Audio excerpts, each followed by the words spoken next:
अगर मेरे चैनल पर नए हो तो चैनल को सब्सक्राइब कीजिए और बेल आइकॉन दबाइए, और हमारे चैनल पर विजिट करके आप पुराने वीडियो देख सकते हो। हमारे साथ बने रहिए और मज़ा लीजिए हॉरर स्टोरी का। चलिए सुनते हैं हमारी नई कहानी।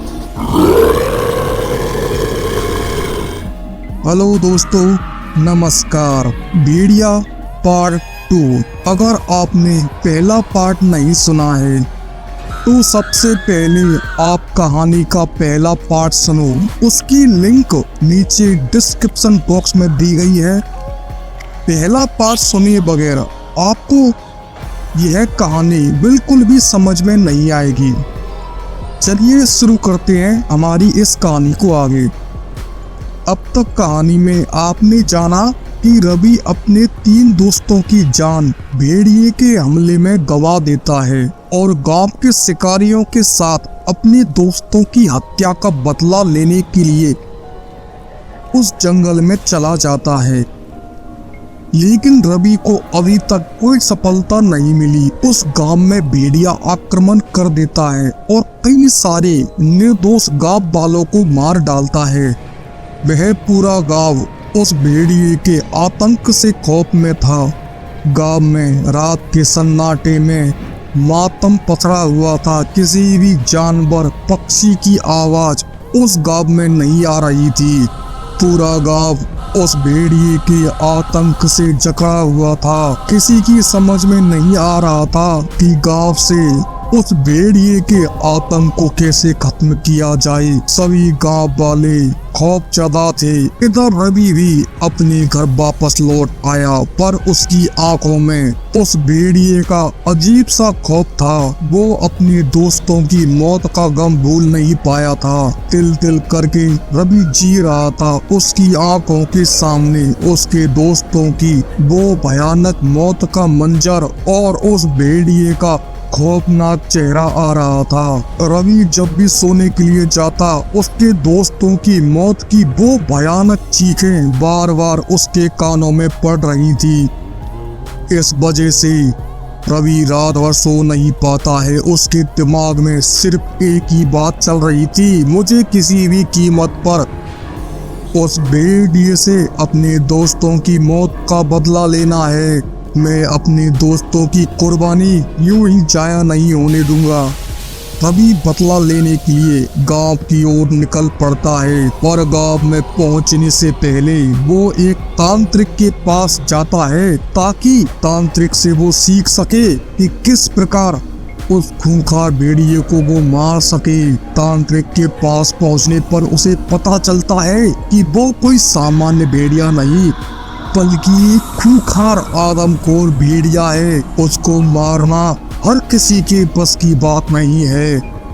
वह भेड़िया एक मानव भेड़िया है और वो एक सांप से पीड़ित है। तभी रवि हाथ जोड़कर तांत्रिक से कहता है, हे महाराज, कोई तो तरीका होगा ना उस भेड़िए को मारने का। मैं अपने दोस्तों की मौत का बदला लेना चाहता हूँ। इसके लिए चाहे मुझे अपनी जान ही क्यों न देनी पड़े। तांत्रिक रवि से कहता है, एक रास्ता है, पर वह रास्ता बड़ा खतरनाक है। शायद तुम्हारी जान भी जा सकती है। रवि कहता है, मुझे मेरी जान की कोई फिक्र नहीं है, बस मुझे अपने दोस्तों की मौत का बदला लेना है। तांत्रिक रवि को एक खंजर देता है और उसके कान में कुछ कहता है। रवि तांत्रिक की उन बातों को सुनकर खुश हो जाता है। उसके बाद रवि वहां से उठकर अपनी गाड़ी में बैठता है और गांव की ओर चला जाता है। रात के समय रवि गांव में पहुंचता है। वो गांव पहुंचने पर देखता है कि पूरा गांव वीरान हो चुका है। गांव में चारों तरफ सन्नाटा छाया हुआ था। जुगनुओं की आवाज रवि के कानों में पड़ रही थी। वो इधर उधर देखता है, पर उसे गांव में कोई भी दिखाई नहीं देता। सभी घरों के दरवाजे बंद थे। ऐसा लग रहा था गांव वाले एक डर के साए में अपने घरों में बंद होकर सो रहे हैं। रवि ने भी किसी भी गांव वाले को रात में जगाना सही नहीं समझा। वो वापस अपनी गाड़ी में आ जाता है और उसी में सो जाता है। बस उसे इंतजार था सुबह होने का।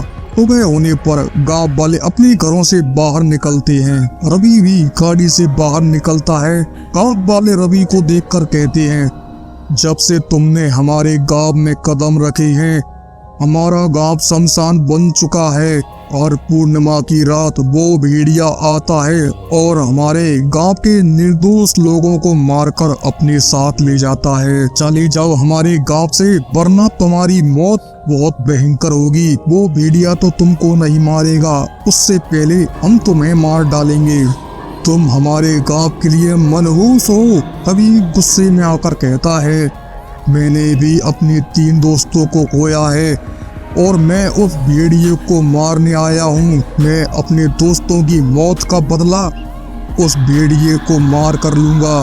क्या आप लोग मेरा साथ दोगे? तो गांव वाले गुस्से में चिल्लाकर कहते हैं, हमें अपनी जान प्यारी है, हमें तुम्हारे साथ नहीं मरना, तुम्हें मरना है, तुम बेशक अपनी जान दे सकते हो।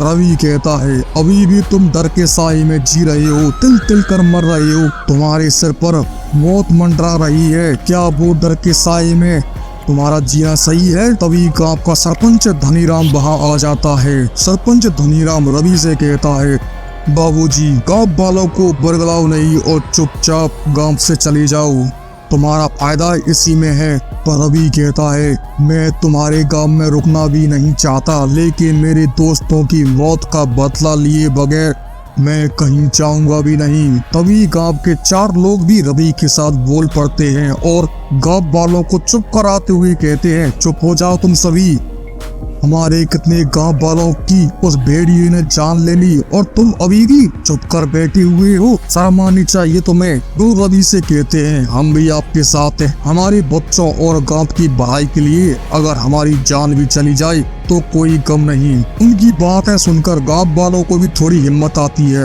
और वो भी रवि का साथ देने के लिए तैयार हो जाते हैं। वो रवि से कहते हैं, क्या तुम्हारे पास कोई योजना है उस भेड़िए को मारने की? तभी सरपंच धनीराम उन लोगों से नाराज होकर वहां से चला जाता है। रवि गांव वालों से कहता है, आज पूर्णमासी है, मैं एक तांत्रिक से मिलकर आया था। उस तांत्रिक ने मेरे से कहा था, सिर्फ पूर्णमासी की रात ही उस भेड़िए को मारा जा सकता है। जब उसकी शक्तियां प्रबल होंगी तभी हम उस मानव भेड़िए को मार सकते हैं। वो आज रात अपने असली रूप में आएगा और हमें उस मानव भेड़िए को पकड़ने की तैयारी अभी से करनी होगी। धीरे धीरे रात गहरी हो रही थी। अंत में सभी ने एक योजना बनाई और मानव भेड़िए को फंदे में फंसाने का निश्चय किया। उन्होंने गांव के आसपास जाल बिछाया और उसे फंदे में फंसाने के लिए एक चाल चली। सभी लोग रात होने का इंतजार कर रहे थे। तभी जंगल की ओर से उस भेड़िए की एक भयानक दहाड़ सुनाई देती है। वे पांचों और सभी गांव वाले इधर उधर देखते हैं। लोगों को वो भेड़िया जंगल से आता हुआ दिखाई देता है। वे पांचों उस भेड़िए को देखते हैं और अपने हथियार उठाकर भेड़िया का पीछा करते हैं, लेकिन वो भेड़िया उनकी सोच से कहीं ज्यादा शक्तिशाली था। ने उनके जाल को तोड़ दिया और गांव में भयंकर तबाही मचा दी। पूरे गांव में खौफ का माहौल था। कहीं से किसी के रोने की आवाज आ रही थी तो कहीं से किसी की दर्द भरी चीखें सुनाई दे रही थी। पूर्णिमा का चांद आसमान में साफ चमक रहा था। तभी गांव में चीखें सुनाई दी। रवि ने देखा कि वो विशालकाय मानव भेड़िया गांव में घुसकर लोगों पर हमला कर रहा है। कई लोग घायल हो गए और वो भेड़िया एक बच्चे को उठाकर जंगल की तरफ ले गया। रवि उस बच्चे को बचाने के लिए भेड़िए के पीछे भागता है। उसके साथ वो 4 ग्रामीण भी अपने हाथ में हथियार लेकर जंगल की तरफ भागते हैं, पर वो भेड़िया उस जंगल में कहीं गायब हो जाता है।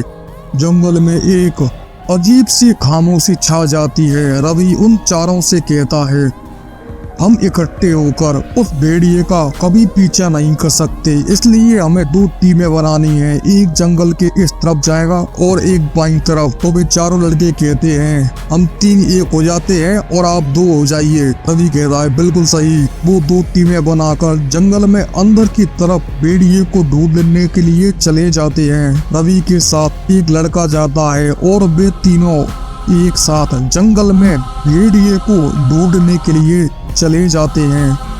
वे अलग होकर कुछ दूर पहुंचे ही होंगे तभी रवि को उन 3 लोगों की एक दर्द भरी चीख सुनाई देती है। रवि और उसके साथ वाला लड़का भागकर जंगल के उस तरफ जाते हैं जिस तरफ से उन्हें वो चीख सुनाई देती है। जब भी वहां पर पहुंचते हैं तो जो नजारा देखते हैं उस नजारे को देखकर उन दोनों की रूह कांप उठी। उन दोनों के होश उड़ जाते हैं। उस भयानक दृश्य को देखकर रवि और उसके साथ जो लड़का था वो उल्टी करने लग जाते हैं। वो दोनों देखते हैं कि उनके साथ के 2 लड़कों को मारकर उस भेड़िए ने एक चट्टान पर फेंक दिया है। उन दोनों का पेट फाड़ा हुआ था, गर्दन मरोड़ कर अलग कर रखी थी। उनकी आंतड़ियां पेट से बाहर निकलकर चट्टान पर आ रही थी। पूरी चट्टान खून से लथपथ हो रही थी। उनके साथ का तीसरा वाला लड़का वहीं जमीन पर बेहोश पड़ा था। उसके चेहरे पर खौफ के मंजर को साफ देखा जा सकता था। रवि उसे किसी तरह होश में लाता है। थोड़ी देर बाद वो लड़का होश में आ जाता है और कांपते हुए कहता है उस भेड़िया ने अचानक से हम पर हमला करके मेरे 2 दोस्तों को मार डाला। मैं डर से बस देखता रहा पर वो भेड़िया मुझ पर हमला करने ही वाला था कि अचानक किसी ने उस भेड़िए पर वार किया जिससे मैं तो बच गया, पर उस भेड़िए के भयानक रूप को देखकर मैं डर से यहीं बेहोश हो गया। तभी रवि के हाथ वहां पर कुछ ऐसा लगता है जिसे रवि उठाकर कहता है मतलब तू है हत्यारा, तू ही है वो आदमखोर भेड़िया, तूने ही मारा है मेरे दोस्तों को। मैं तुझे नहीं छोड़ूंगा, मैं तुझे एक ऐसी दर्दनाक मौत दूंगा जो तूने मेरे दोस्तों को दी है। रवि की आंखों में खून उमड़ आता है। वो और उसके साथ के दोनों लड़के जंगल में अंदर की ओर भागते हैं। थोड़ी दूर पहुंचने पर उन दोनों को एक गुफा दिखाई देती है। वे तीनों उस गुफा में पहुंचते हैं। जब वे गुफा में अंदर पहुंचे तो उन्हें वहां पर एक आदमी दिखाई दिया जिसे रवि भेड़िया समझ रहा था। गांव का वो बालक जिसको भेड़िया उठाकर लाया था उस आदमी के पास बेहोशी की अवस्था में लेटा हुआ था। वो व्यक्ति कोई और नहीं बल्कि वही राजवीर था जो रवि के साथ टूरिस्ट गाइड के तौर पर जंगल में गया था। राजवीर जमीन पर बेहोश पड़ा था। उसके शरीर पर खरोंच के निशान थे और उसके कपड़े फटे हुए थे। उन तीनों को यकीन हो गया कि राजवीर ही वो मानव भेड़िया है यही भेड़िया बनकर पूर्णमासी की रात लोगों का शिकार करता है। उन तीनों ने राजवीर को एक रस्सी से बांध दिया। कुछ देर बाद राजवीर होश में आ जाता है और रवि से चिल्लाते हुए कहता है मुझे क्यों बांध रखा है। रवि कहता है तू ही भेड़िया है, तूने मेरे दोस्तों को मारा है, मैं तुझे नहीं छोड़ूंगा। राजवीर कहता है मैं भेड़िया नहीं हूँ बल्कि भेड़िए के आतंक का सताया हुआ एक अभागा इंसान हूँ। उस भेड़िए ने मेरे पूरे परिवार को मार डाला। मैं उसी को मारने के लिए इस जंगल में भटक रहा हूँ। तो रवि कहता है तो तुम्हारी शर्ट का ये हिस्सा उस जगह पर क्या कर रहा था जिस जगह 2 ग्रामीणों की लाश मिली थी। तो राजवीर रवि के साथ वाले लड़के की तरफ इशारा करते हुए कहता है इस लड़के को मैंने उस भेड़िए से बचाया था। उस भेड़िए से बचाते समय मेरी शर्ट वहां फट गई थी, लेकिन रवि और उन दोनों लड़कों को अभी भी राजवीर पर शक था। वो उससे पूछते हैं तुम यहाँ इस गुफा में क्या कर रही हो। तो राजवीर कहता है गुफा उस भेड़िए की है, उसी ने हमें यहाँ पर लाकर पटका है। आज पूर्णमासी की रात है, वो आज अपने पूरे रूप में आएगा। उसकी शक्तियाँ आज अपने चरम पर होंगी। तभी वो भेड़िया जोर से दहाड़ता है। उसकी दहाड़ से खामोश पड़ा पूरा जंगल खौफ की आगोश में समा गया। वो भेड़िया उस गुफा की तरफ आ रहा था। राजवीर बोलता है जल्दी से खोलो मुझे और भागो यहाँ से। रवि कहता है मैं भागने वाला नहीं हूँ, आज इस भेड़िए का अंत तय है। रवि के जोश को देखकर राजवीर भी जोश में आ जाता है। राजवीर कहता है तू अकेला इस लड़ाई में नहीं है, ये लड़ाई हमारी भी है। वो दोनों लड़के भी उनकी हाँ में हाँ मिलाते हैं। वो भेड़िया गुजराते हुए उस गुफा के पास में आ रहा था। आज पूर्णमासी का चांद एक खूनी चांद की रोशनी में चमक रहा था। उस जंगल में एक अजीब मौत का सन्नाटा छाया हुआ था। तभी वे चारों अपनी अपनी रस्सियां लेकर भेड़िए को पकड़ने के लिए उस ओर भागते हैं। रवि कहता है इस भेड़िए को चारों तरफ से घेरना होगा। वे चारों उस जंगल में फैल जाते हैं। तभी रवि को एक लड़की की चीख सुनाई देती है। वे तीनों उस तरफ जाते हैं तो देखते हैं उस लड़के का शरीर जमीन पर पड़ा है। उसका पेट फटा हुआ है, उसकी आंतड़ियां बाहर निकल रही हैं। चारों तरफ खून और मांस के टुकड़े पड़े हुए हैं। वे तीनों बहुत ज्यादा दुखी होते हैं। तभी राजवीर को उस जगह पर एक लॉकेट मिलता है। राजवीर उस लॉकेट को उठाते हुए कहता है मतलब तू है वो भेड़िया, मेरा शक सही था। रवि उससे पूछता है क्या मतलब तुम्हारा? राजवीर कहता है मतलब इस सफेद पोश चेहरे के पीछे वो भेड़िया छुपा हुआ है। उस लॉकेट को रवि को दिखाता है। रवि उस लॉकेट को देखकर समझ जाता है कि वो भेड़िया कौन है। तभी वो भेड़िया उन तीनों के सामने गुर्राता हुआ आ जाता है और रवि के साथ में जो लड़का था उस पर वार करता है। एक झटके में उसके दिल को बाहर निकाल लेता है, उसकी गर्दन मरोड़ कर उसे अलग कर देता है। राजवीर चिल्लाते हुए उस भेड़िए से कहता है मैं जानता हूँ इस भेड़िए के पीछे कौन छिपा है। तूने मेरे माँ बाप को मारा है, मैं तुझे नहीं छोड़ूंगा। तभी रवि कहता है इसे इस प्रकार नहीं हराया जा सकता। तांत्रिक ने मेरे से कहा था चांद की रोशनी से इसे शक्तियाँ मिलती है। जब तक अंधेरा नहीं होगा इसे मारा नहीं जा सकता। इसे मारने के लिए गुफा में ले जाना पड़ेगा। तभी राजवीर और रवि गुफा की तरफ भागते हैं। वो भेड़िया भी उनके पीछे पीछे भागने लगता है। वे दोनों भागकर गुफा में आ जाते हैं। वो भेड़िया भी गुफा में आ जाता है। जैसे ही भेड़िया गुफा में पहुंचा उन दोनों ने उस भेड़िए पर हमला कर दिया। उन्होंने उसे रस्सियों से बांध दिया और उसे काबू में करने लगे। जैसे ही चांद आसमान में चमका भेड़िए का शरीर बदलने लगा। वह और भी ज्यादा विशालकाय भेड़िए में बदल गया। उसने उन दोनों पर हमला करने की कोशिश की और उन दोनों रस्सियों को तोड़ डाला। तभी रवि ने अपनी जेब में से खंजर निकाला और उस भेड़िए के सीने में घोंप दिया। उन्होंने भेड़िए से एक खतरनाक लड़ाई की और उसे घायल कर दिया। राजवीर जो अब भी अपने परिवार वालों की मौत का बदला लेना चाहता था, वो आगे आया और भेड़िए पर पीपल की लकड़ी से वार कर दिया। भेड़िया बुरी तरह घायल हो गया और जमीन पर गिर गया, पर मरते मरते उस भेड़िए ने रवि की गर्दन पर वार करके उसकी गर्दन को उसके धड़ से अलग कर दिया। रवि भी तड़पता हुआ मारा गया। वो भेड़िया अपनी अंतिम सांसों में दर्द से तड़प रहा था। सूर्योदय के साथ भेड़िया एक मनुष्य में बदल गया। वह मनुष्य कोई और नहीं बल्कि उसी गांव का धनीराम सरपंच था। वो होश में था। राजवीर ने उससे कहा मुझे तुम पर पहले से ही शक था। धनीराम सरपंच कहता है इसमें मेरी कोई गलती नहीं, ये शाप मेरे पूर्वजों की वजह से मुझे मिला हुआ है। पूर्णमासी की रात मुझ पर मेरा कोई काबू नहीं रहता है और मैं एक आदमखोर भेड़िए में बदल जाता हूँ। इसी के साथ धनीराम अपनी सांसें छोड़ देता है। वो तड़पते हुए वहीं मर जाता है। वह अब मर चुका था और उसका अभिशाप टूट गया। गांव वालों ने जब भेड़िए के मरने की खबर सुनी तो सभी ने खुशियां मनाई।